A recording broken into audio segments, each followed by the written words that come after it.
whose name is Jim Fleiss, and they went to college briefly together at Florida Atlantic University, which is where Laura started her college career. And she didn't want to be there. She wanted to be at Rutgers, and she made it happen.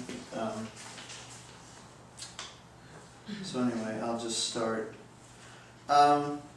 First, I offer my condolences to Laura's family and loved ones.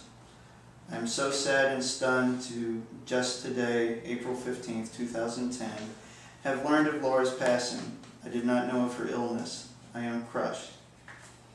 I met Laura when she was 18 and knew her only for 6 or 8 months or so, but Laura left a lasting impression on my life.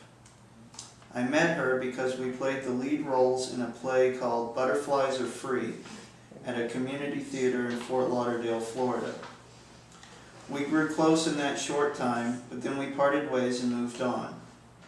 I had often wondered if I'd ever see her again. I was hoping that somehow I would. I still believe I will. I had some photos of the show that were soon somehow lost, but we were both given matching tragedy-comedy mask pins at the close of the last performance. I still have it, and my memories. I told Laura at the final cast party that I would never forget her. Today, on a whim, as has happened many times before, I searched her name on Google. I was not prepared for what I found. I have always missed Laura so much, and now I always will. When I knew Laura, she was a college student at Florida Atlantic University, but I didn't even know what college was for. Because of Laura, I realized that college wasn't just for other people. I was missing out on shaping my life in a direction of my own choosing. I cried in realization of how far behind I was, but I tried slowly forward anyway. Eventually I earned an associate's degree, later I earned a bachelor's degree, and more recently I earned a master's degree.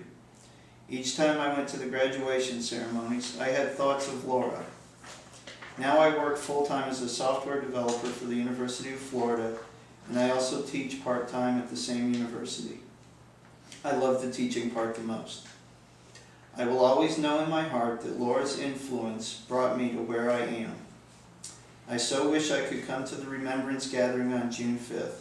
I would love to hear stories of her and see photos. They say that big boys don't cry, but I'm positive I break the mold of that stereotype. During that time, unfortunately, I will be out of the country on a trip that I cannot alter. May I ask that you read this letter to those who gather. It would mean a lot to me. God rest your soul, Laura. I shall miss you until I see you again.